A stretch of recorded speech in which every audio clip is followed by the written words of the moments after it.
not ideal, but it'll work.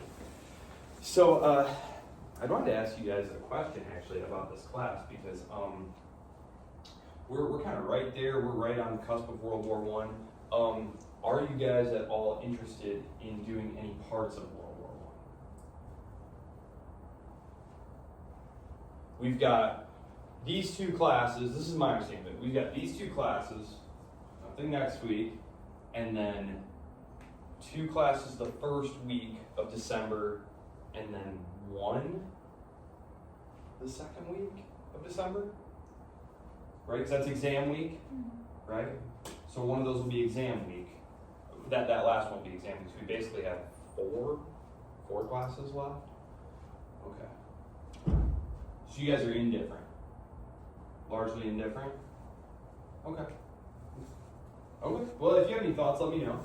I mean, World War I is really interesting. It is very interesting. Obviously, I could only do like a very cursory treatment of kind of like the major developments, because U.S. entry into the war is, of course, the decisive factor.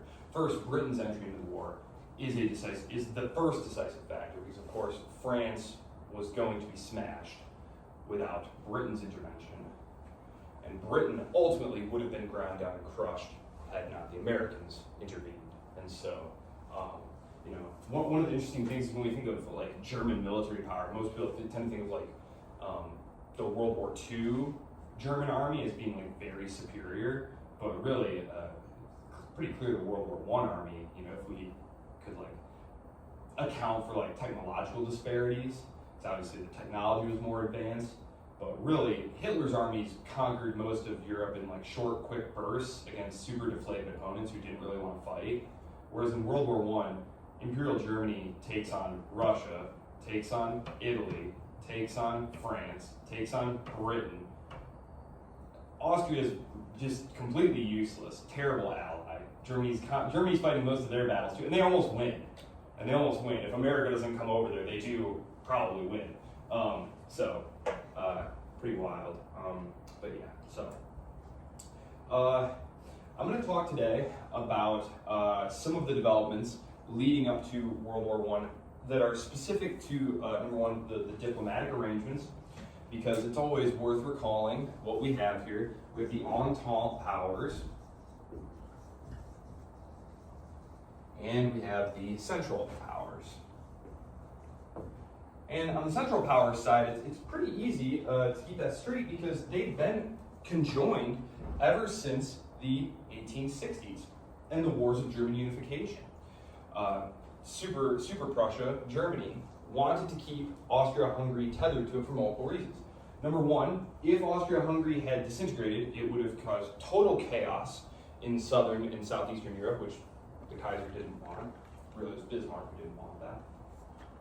Secondly, it would have destroyed the basis for the little Germany that existed, which was dominated by Prussia, because then they'd have to let the Austrian Germans in, which they didn't want that. And also, keeping Austria together provided a nice, solid bulwark against possible Russian advances. Russia's kind of this interesting. If you look at it on the map, right, like it's big.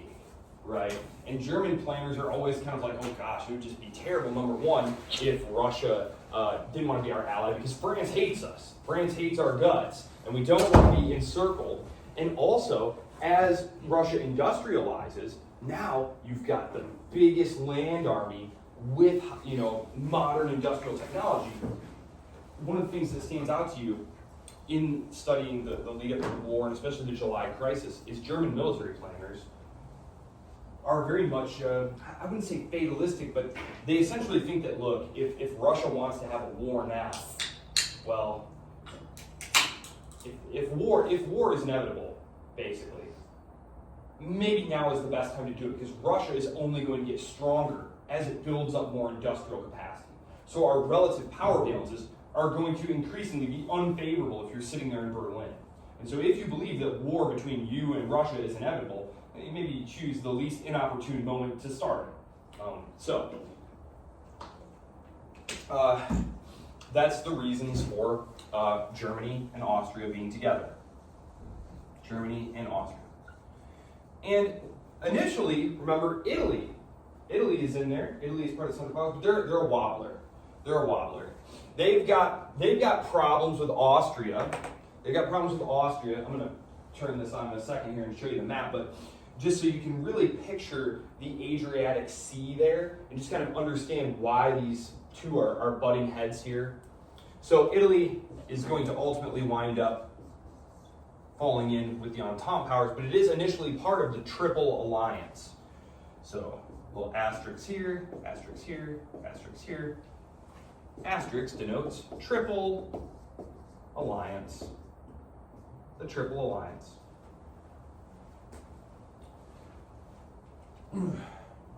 Initially, the Central Powers also include Serbia.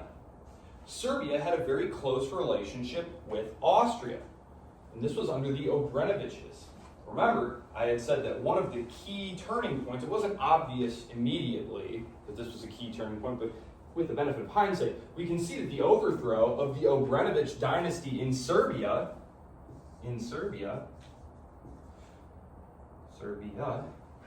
when they get overthrown by the Karađorđević family, the clan, they initially say, don't worry Austria, don't worry Vienna, we're still totally going to be in economic cooperation with you and not going to be causing security problems for you.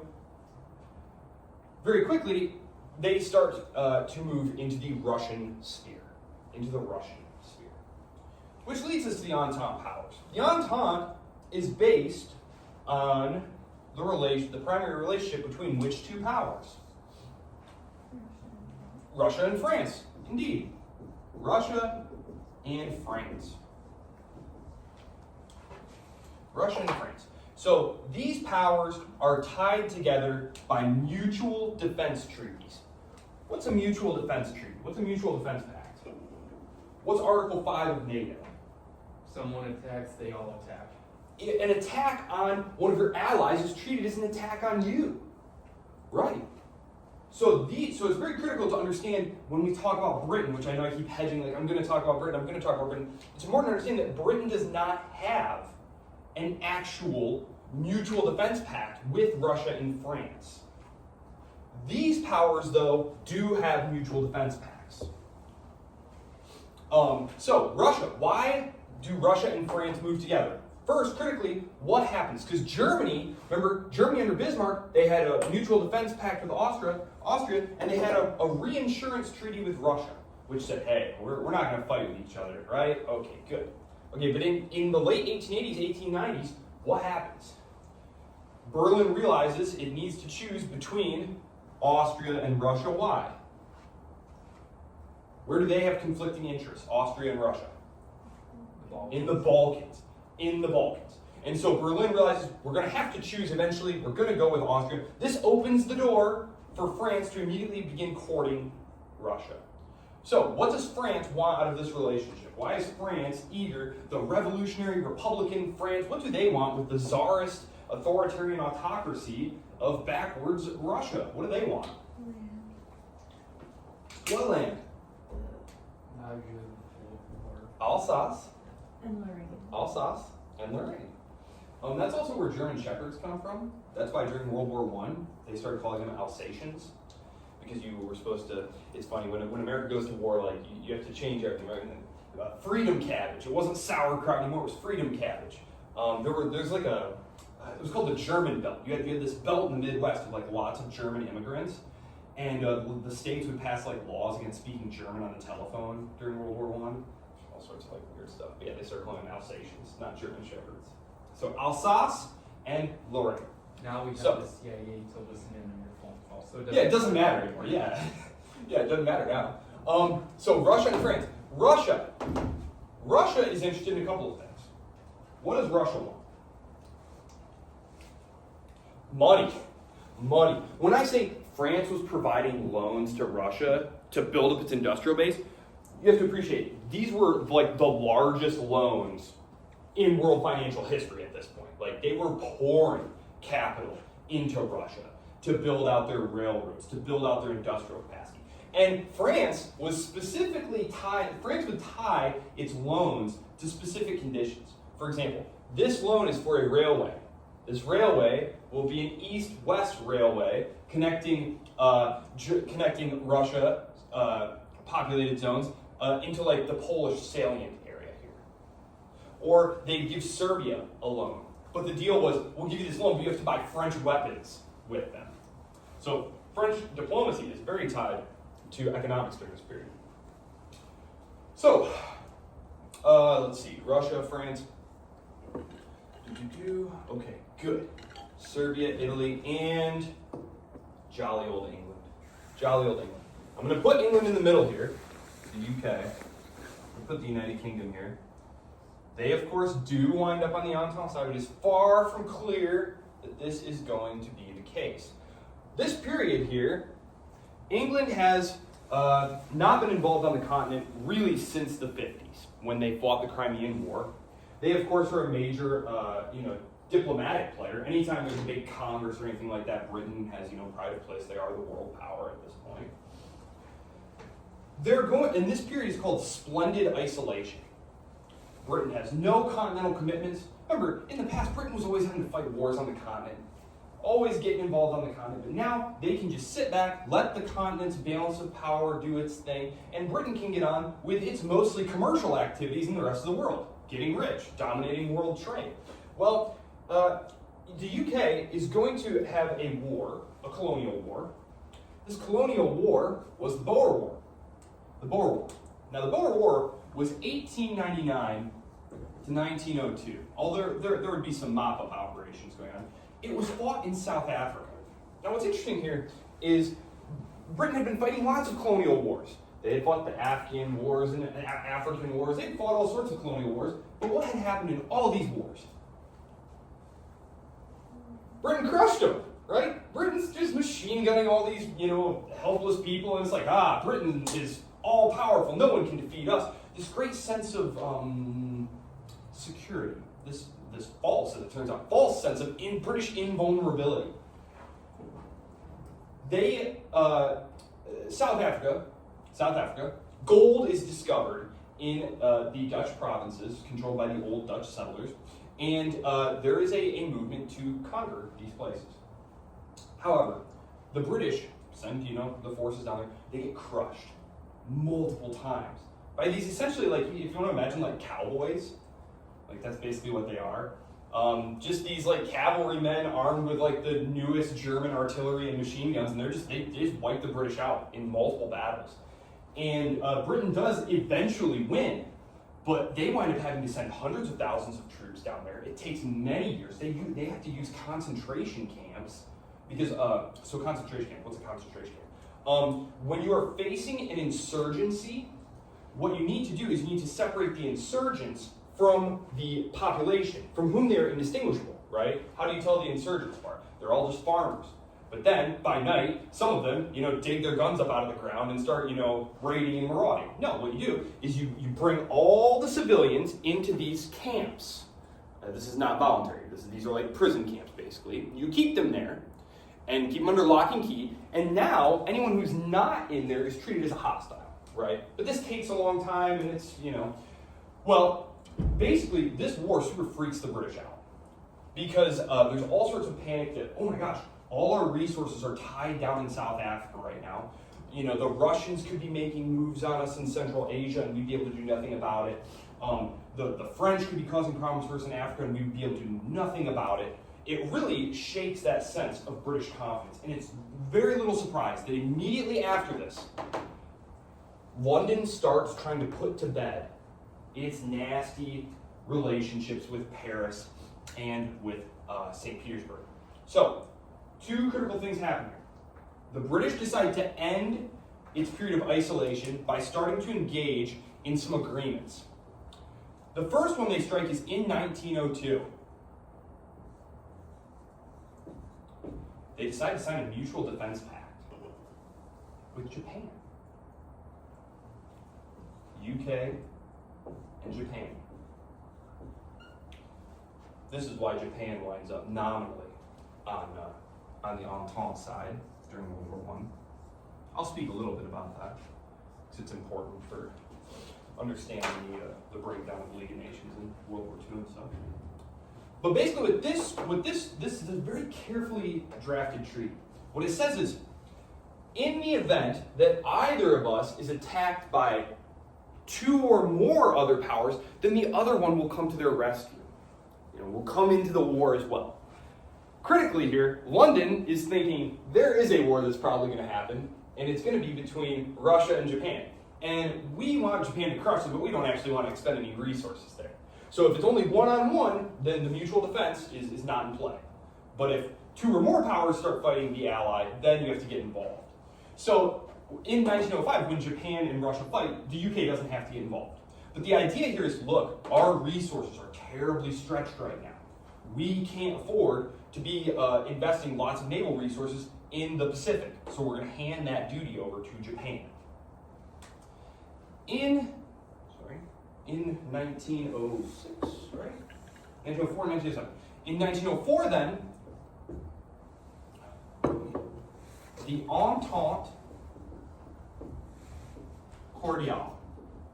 This means friendly agreement.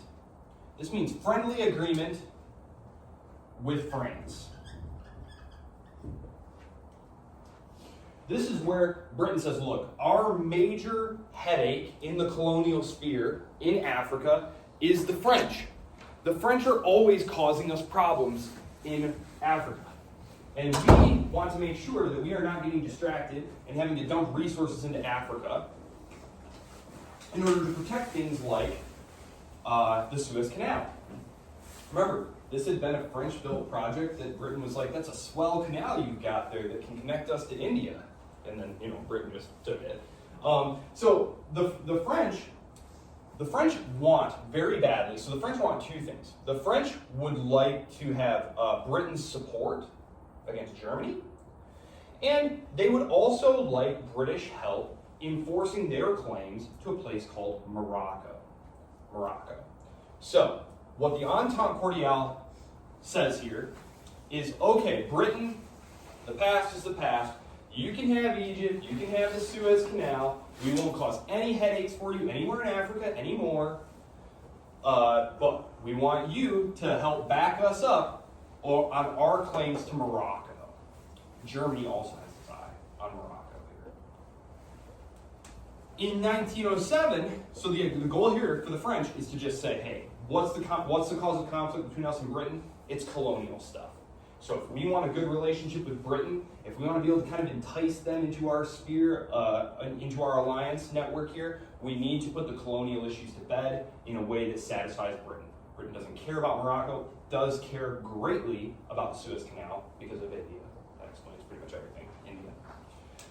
Then France helps coordinate a convention. It's the Anglo-Russian Convention.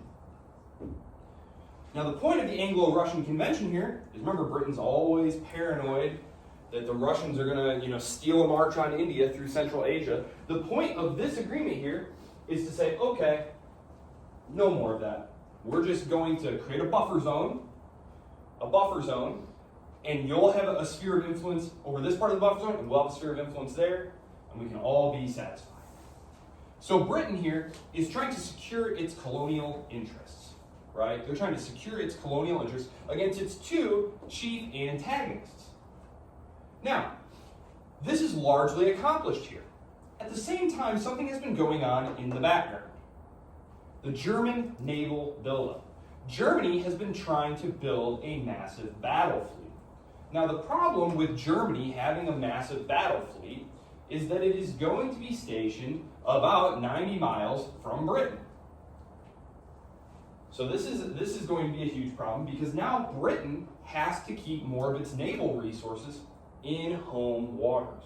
So as you can see, Britain is trying very hard to account for the fact that its relative power compared to all of its rivals is growing smaller. There's a lot more competition. There are a lot of other powerful states, all of whom have interest, and Britain's resources, its relative resources especially, are growing smaller. Remember, at the turn of at mid-century, 1850, Britain is by far the world's leading economy.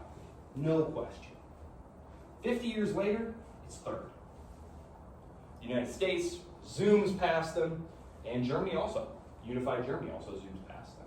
So Britain has fewer and fewer resources at a time when the empire has never been bigger. It's never had more challenges, and yet its resources at its disposal to take care of these things has never been smaller. And so this is why they make nice with France and Russia. They're trying to be able to devote less resources to those theaters. Now, at the same time though, who do Russia and France have an antagonistic relationship with? Who does France hate? Germany. France hates Germany. And Russia has problems with Austria over the Balkans, which really means that Russia also has problems with Germany, because no one is confused about the relationship between Austria and Germany. Austria hasn't been able to fight a war on its own since, well, shoot. I guess during the Napoleonic Wars, I guess we could be generous and say that they did. I mean, they lost all of them, so I guess, I don't know. They haven't been able to fight a war in a long time. Certainly, they're not about to fight the Russians. It's well understood that if beef starts, Russia's going to be staring down Germany. So really, Russia and France both have problems with Germany. And now, England, UK, has friendly relations with Russia and France. And I'm not going to get too much into this today, but one of the major calculations made by British planners is, okay, is it more important to have good relationships with France and Russia, or is it more important to have a good relationship with Germany? And they calculate that it's more important to have good relationships with Russia and France. Now, one thing that I'm going to say here before I move on, I'm going to pull up a map to kind of talk about some stuff here, is there are always factions within bureaucracies.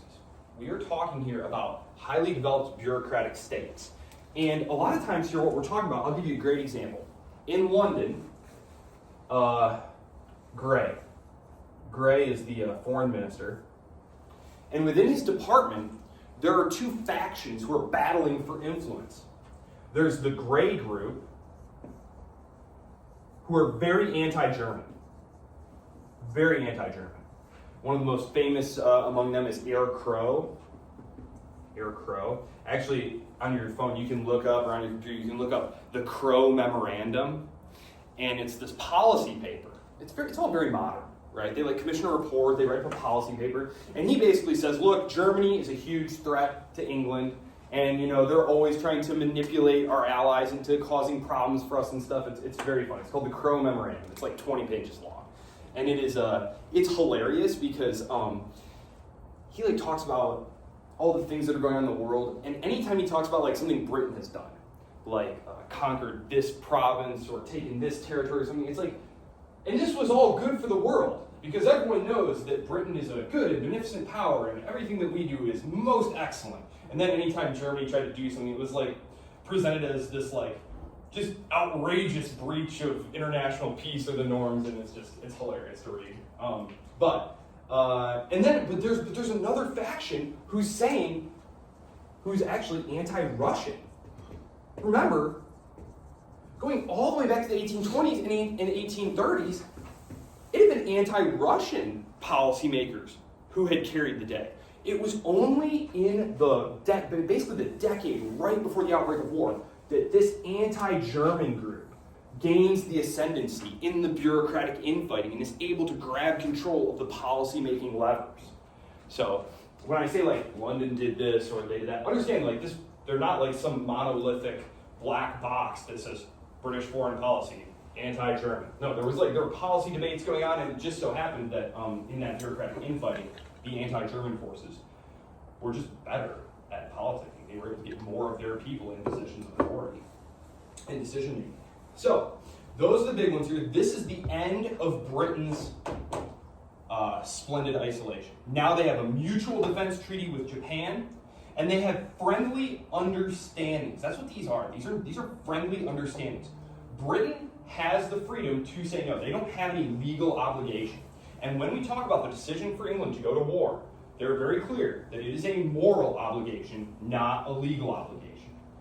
Now they try and tack on a legal obligation, but we'll get to that. It's clearly not a legal obligation, but okay, so the Boer War, and this had been prompted, remember, by the Boer War. The Boer War. This is the war that convinces London policymakers that, okay, maybe we aren't quite as strong and independent as we thought we were. This is also the period after this where British war planners just rip up all, because you know war departments, what do war departments do? They just plan for wars, even crazy ones. Like somewhere in the bowels of the Pentagon is a plan to like invade and conquer Canada, right? Like it's never gonna be used, but like there is a plan for that, right? As at this point that British policymakers rip up all plans for a war with the United States. They basically are just like, whatever the United States and us have going on, whatever beef we have, we're just going to settle it diplomatically. And if the U.S. threatens to go to war, like Teddy Roosevelt had done over the boundary of Alaska, you ever seen the boundary of Alaska? It's like this hilarious, like, what's this long tail thing going on here? That was just Teddy Roosevelt being like, oh yeah, so what? Because the British were like, hey, that's not cool. That's our territory. We need to be able to get gold out of the Yukon and stuff. And Teddy Roosevelt was like, sounds like a you problem to me. And Britain was like, well, we don't like that. And Teddy Roosevelt basically fired off one of those telegrams that was like, if you don't give me what I want, I will take it by force. And Britain was like, dang, all right, I guess we'll do it your way then. So this is when Britain is retrenching. This is when Britain is retrenching. They are trying to limit their commitments, and they're trying to outsource the work. But this also means that now there's really only one power. So it's like, imagine you have ranked priorities, right? Let's say Russia is the biggest problem. Okay, check them off the list. Then France was the second problem. Okay, check them off the list. Well, now the third problem was Germany. It had been a minor problem, but now it's like the only problem. Now it's like the only problem. And so that explains, I think, to some degree, the anti-German feelings that arise. Okay, so I did that alliance, yes.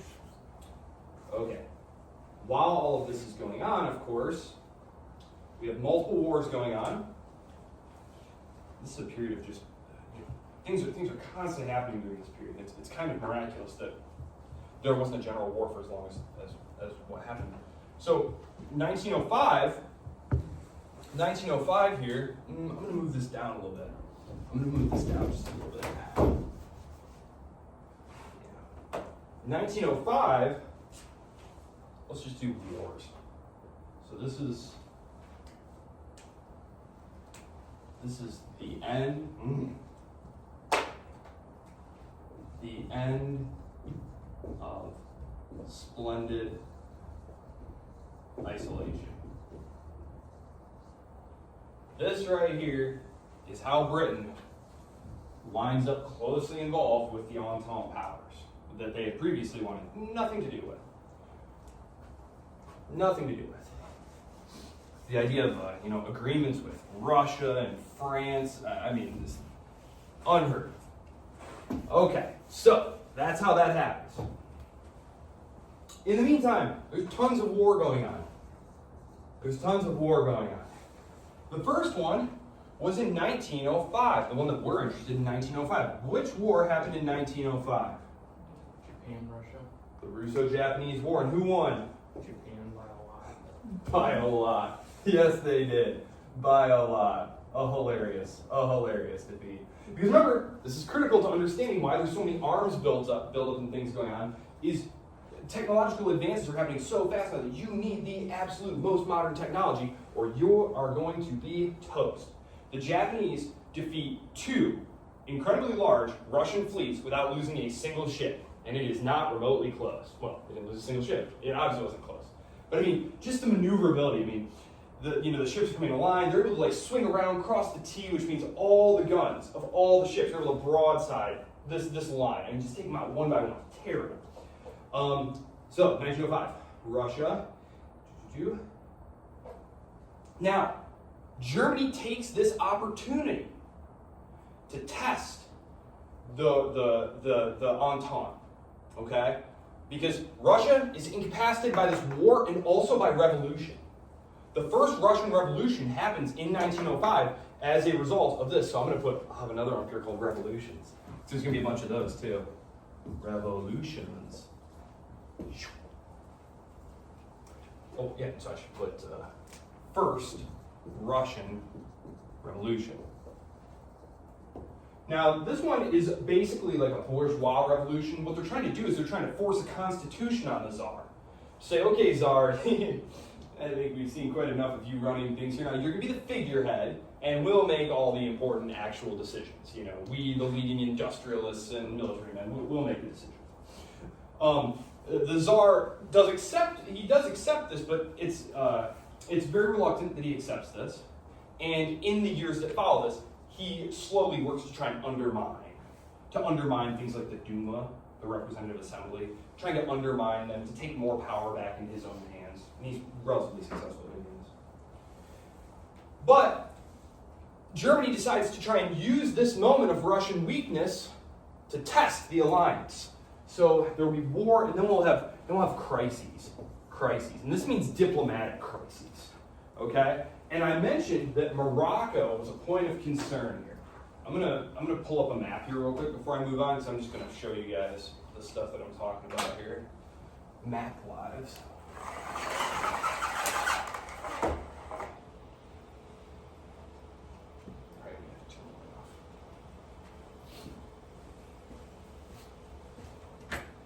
Okay. Okay, let's see. Tangier. City in Morocco. Yes. Maps. Sorry. So you see that city right there? Can you see what I'm circling there? That looks pretty awesome, right? It's an Atlantic side port that gives you partial control over those critical straits, the Straits of Gibraltar there, which controls access in and out of the Mediterranean. So this is actually a pretty critical point, and France wanted this. And France had said, okay, part of our Entente Cordiale that was signed in 1904. 1 year later, the real muscle of this relationship, Russia, right? Russia's got the big army. They get smashed by Japan. And Germany decides, let's see just how committed England is to backing up French claims to Morocco. So Germany starts to make noise, like, we're going to have some of Morocco. Britain puffs up immediately. And it's kind of shocking, because the Germans were kind of, again, it's hard not to read the history backwards and say, well, of course, Britain and Germany, enemies, World War II, World War I. No, the Germans had never really had much bad blood between them and the English. And the English immediately tell the Germans, like, it's, you back down or it's war. And it's like, okay, maybe we can, and the thinking here is, look, Germany has colonial interest, right? And this is going to happen again. This is going to happen again. In 1911, there's going to be another crisis over this, because initially Britain supports France in 1906, so 1906, 1911. I'm going to turn this back on in a few minutes. So 1906, 1911, there are going to be multiple crises over Morocco. The first Moroccan crisis, 1906 and 1911, Tangier and Agadir. These are just Moroccan crises. So, just Morocco. Here's the thing about Morocco. There had been an international agreement that no power could unilaterally change the status quo of Morocco. That meant you'd have conflicts. Like the Berlin Conference, where they all got together and they all got to say over who would get what. Well, France decides to act unilaterally. They decide, you know what? We've got Britain on our side now on this, so that might just be enough. They offer like some bribes to the Spanish and to the Italians, and so they're able to basically sit the Germans down and say, listen, Germany, there's really nothing you can do about it. And Germany says, well, can we at least have some business concessions and stuff like that? And France says, oh yeah, we'll consider it. And then in 1911, they basically go ahead and send in French troops to take control. And Germany tries to send a gunboat in protest, and this is when there's a huge war scare. This is when the big war scare happens. Britain is preparing an expeditionary force, like plans to invade. It's completely shocking. The Moroccan crisis. While this is going on, you've got revolution rocking Turkey in 1908. So this was 1905. 1908. Young Turks. Turkish Revolution. Okay. This is going to critically weaken the Constantinople's hold on its remaining North African possessions, most especially Libya. Libya, which Italy's got its eye on here. Italy's got its eye on Libya, which we'll see them go to war here in just a second over it. In fact, let's just do that now. 1911, 1912, the Italo-Turkish War. 1911, the Italo-Turkish War. And this was over Libya, which Italy takes. At the same time this is happening though, I guess what I'm trying to show you is that things are popping off everywhere. And it was kind of only a matter of time before one of these matches that's getting thrown everywhere landed on something really dangerous and exploded everything. You had the Bosnian annexation crisis going on, 1908. I'm going to erase this to move it down. 1911, 1908, just so we can keep everything chronological. So this was Agadir. This was the second Agadir. This was the second Moroccan crisis. So Morocco. 1908, this was the Bosnian annexation crisis. This almost leads to war as well between Austria and Russia. Remember, the Russo-Turkish War of the late 1870s, multiple things that happened there. You had basically the nominal independence of all the little Balkan kingdoms now. Got your Bulgaria, got your Serbia, got your Montenegro. Well, there had also been a Bosnia, but Bosnia was going to be administered by Austria. It wasn't annexed by Austria, it wasn't part of Austria-Hungary yet, but it was being administered. Now, the treaty had said, these treaties are hilarious treaties, they're super long, and they covered like every possible thing. The treaty had said, Austria reserves the right at some point in the future to annex Bosnia if it deems it convenient, provided that compensation and consultation with Russia occurs. So, as we can see here, Russia is having a bit of a rough time here in 1905, very weak here. They decide that they're going to annex Bosnia. The Austrians are going to annex Bosnia. Russia is very weak at this moment. Not a whole lot they could do to prevent it militarily. This is a moment of weakness. However, the Russian foreign minister had gone to the Austrians and said, hey, Austria, listen, we hear that you're getting ready to annex Bosnia, and that's fine. What we would like is your support for us getting better access to the Turkish Straits. So we need you to back us up with the British here. We need you to convince the British that this will be good. And remember, they had just signed this nice Anglo-Russian agreement of friendship here. Like, hey, we're going to be pals now. Not allies, but like we're not like super hostile anymore. So it's 1 year later, and they're thinking, hey, now might be a good time to make this happen. Well, the Brits say no. They say emphatically no. The problem is, this was all done in secret.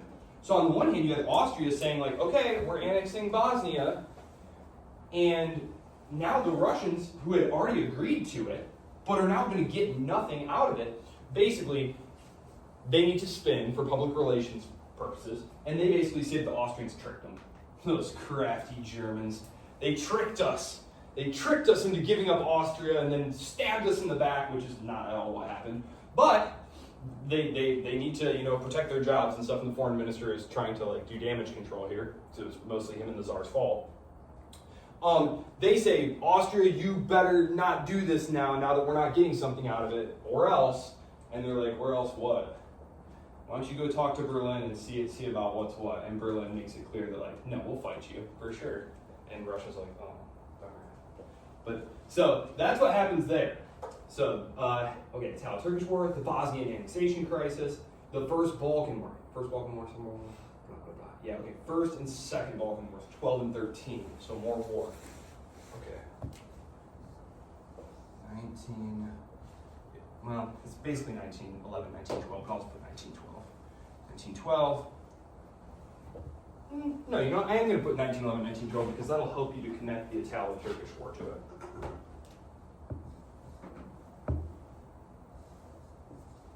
This is the First Balkan War.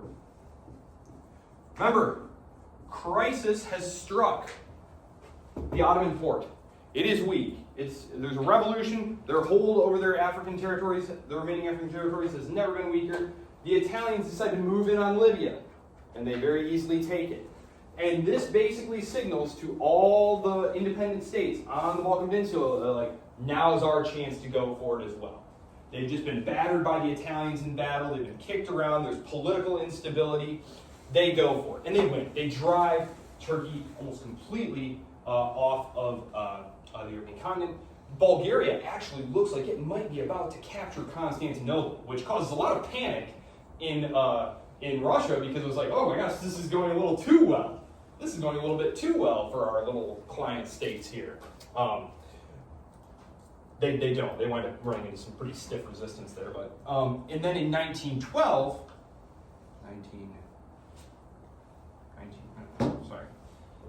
in 1913 here, we have the Second Balkan War. This is fought between all the little Balkan states over who got what territory. And this is actually going to be kind of critical in the reorientation that goes on here between Russia and Austria and all the little Balkan states. It's because there's a lot of bad blood between all these little Balkan states because none of them have quite the territory they think they should.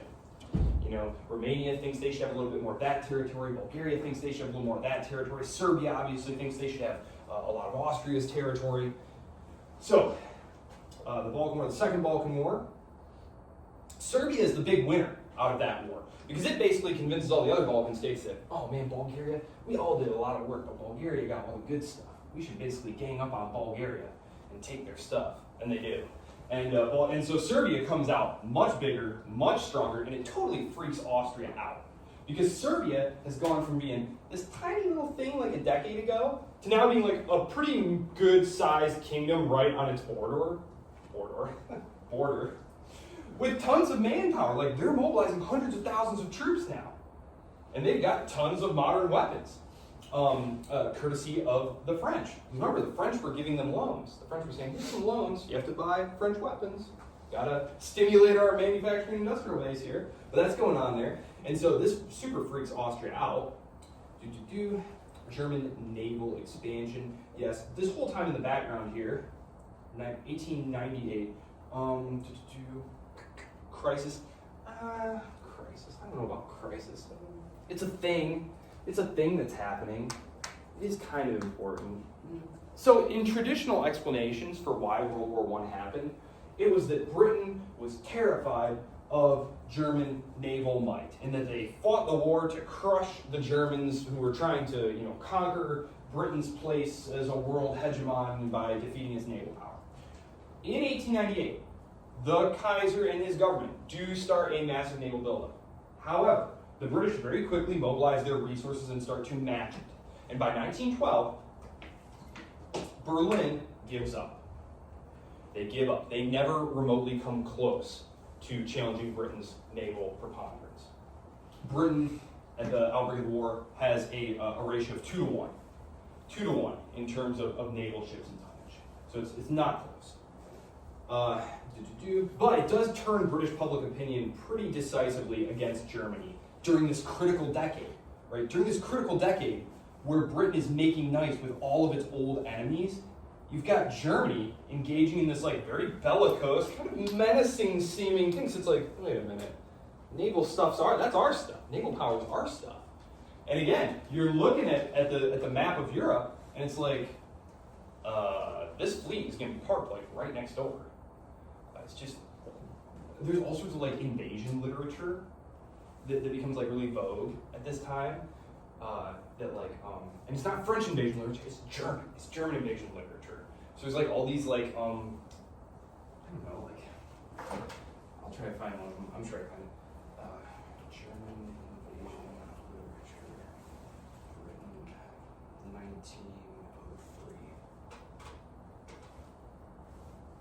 invasion literature. Oh yeah.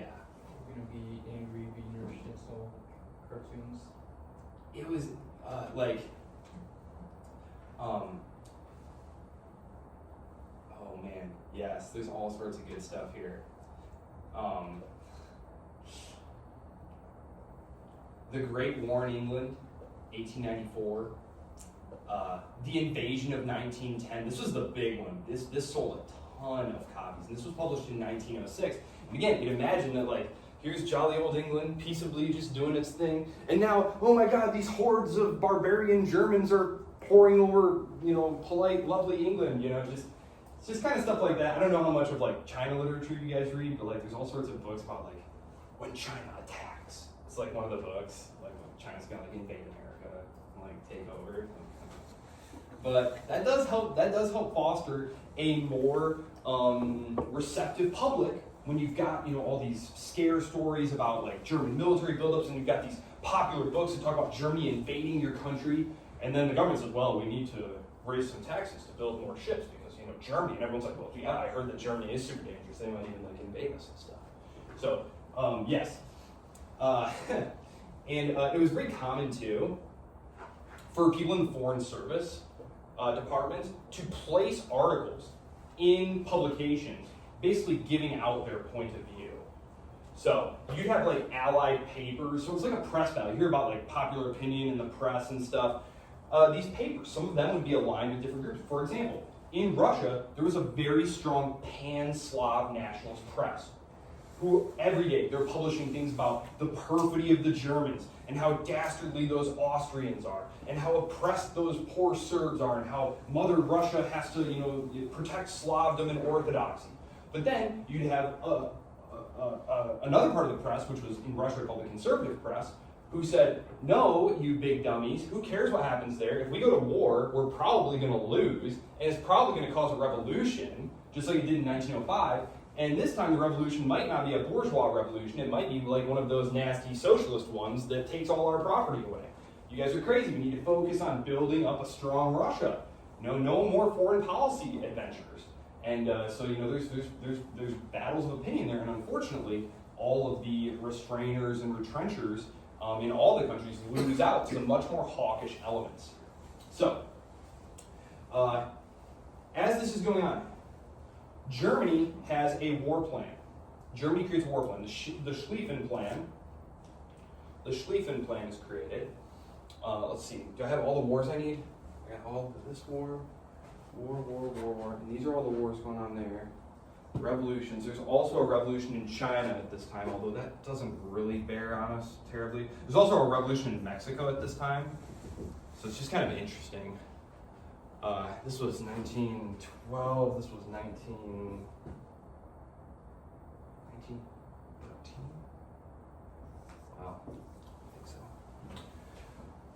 So, as you can see, the period from 1900 to the outbreak of war, because when does the war break out? 14. So all of this is happening in basically a 10-year period, like 1902 to 1913. It's a jam-packed period of, again, I like to imagine, I don't want you guys to think that I'm saying that the war was like inevitable or something. Because I feel like that's often an excuse that people want to make that, kind of excuses their own policy-making decisions, right? That like, the forces of history made me do it. Like, no, you chose to do that. Like, you could have done otherwise, but you didn't. And, but I hope you can see that all of these things made war a lot more likely. A lot more likely. So, I'm going to start, now that I have all this stuff up here, do you have any questions about what any of these things were, or why they were important, or why they contributed to the eventual outbreak of World War I? Because otherwise I'm going to spend my last 5 minutes trying to walk you through how alignments happened on the Balkan Peninsula, so that on Wednesday I can start talking about our individual case studies of why the decision was made to go to war in that country. Why does Russia want Bosnia so much? Bosnia is majority Muslim. Yes, indeed. Why is Bosnia a hot button issue?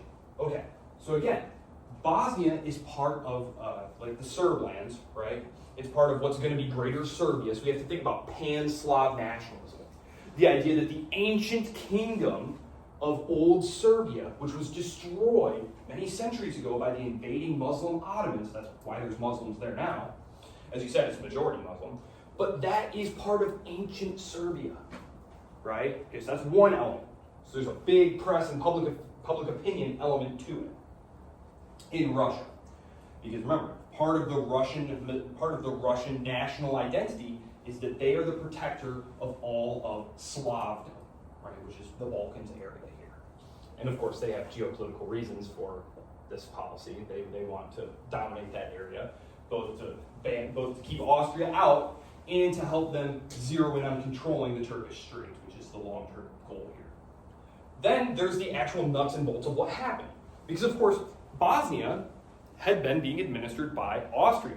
Now Russia, even though they won the Russo-Turkish War, they agreed in the treaty that eventually Austria could, at whatever time it wanted to, annex Bosnia if it thought that it should or wanted to, if it consulted with Russia first.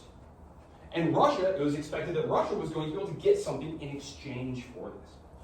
And the policymaker, the Austrian foreign minister, his name was Arental, I remember. Arental basically goes to the Russian minister and says, hey, we're going to do this thing.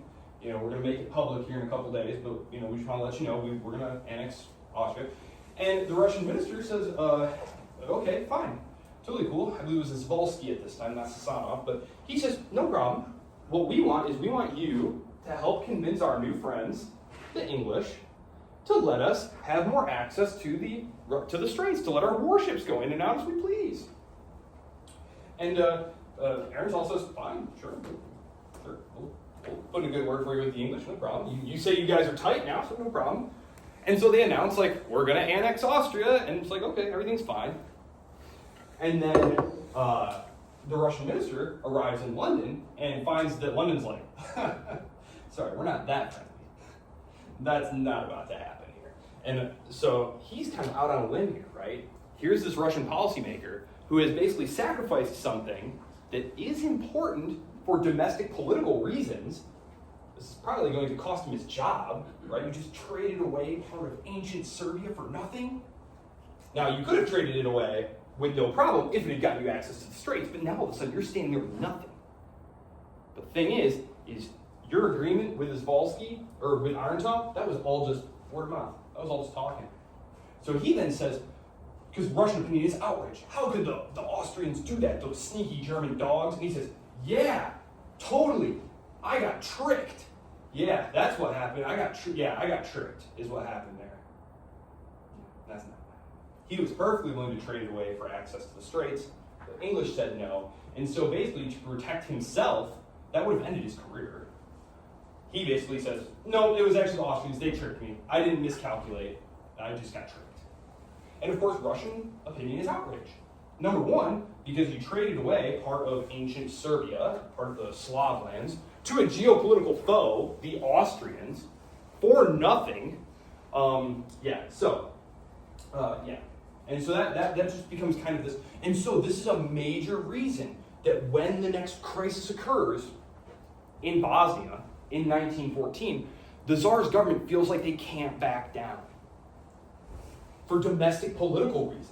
That you've already been had by the Austrians over Bosnia once. The honor of the nation has been offended here. Are you going to let them really, rub our noses in it once again?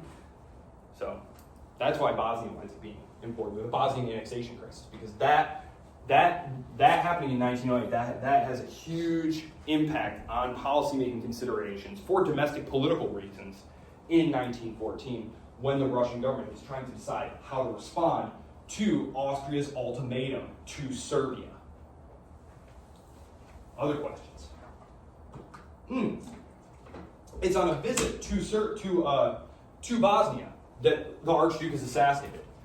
The heir to the Austrian throne is going to visit Sarajevo in Bosnia, the new province. And this is where he's assassinated in 1914. Other questions about any of these things? Because again, I wish it was as easy as the Germans were just really bad. They just wanted to invade stuff, and that's why the war happened. So.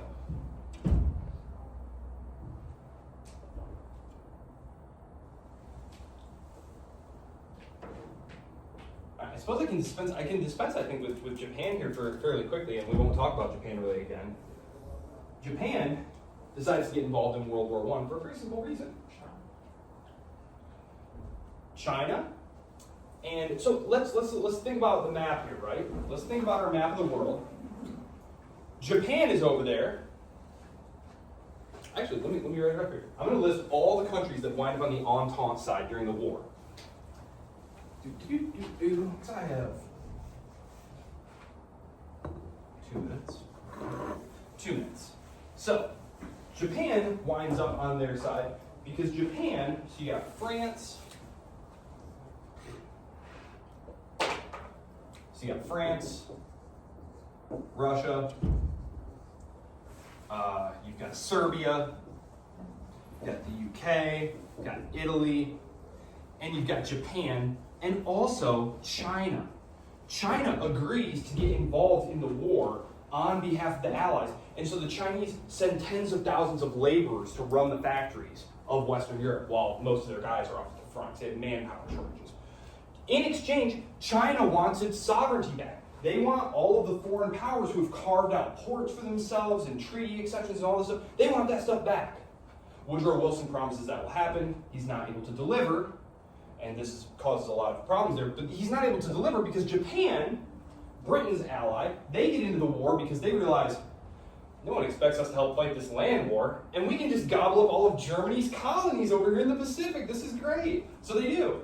The war starts, and Germany's fleet is obviously bottled up by the British, so the Japanese just go around picking up all the German territories, including the Shandong Peninsula in China. Because Japan is increasingly looking at China as its India. Think about it. Britain is a tiny little island off the coast of a big continent. What makes it powerful? Well, it has this huge colonial empire. Well, that's the argument. And India is the key to that. So Japan is like, we're a medium-sized island off the coast of a continent, and maybe we just need our own India. And so they look around, they're like, hey, look at that, China's right there. So they're interested in gobbling up parts of China. And Woodrow Wilson winds up selling out China to keep Japan in the League of Nations, although clashes over Japan in China is ultimately what's going to fragment the League of Nations in the early 30s when they invade, for real invade, and that of course plays a huge part in the American and Japanese decaying relationship and eventual war in the Pacific. So, okay, I'll see you guys on Wednesday when we start breaking down who did what and why. We're going to go case by case. I think I'm going to start with Serbia.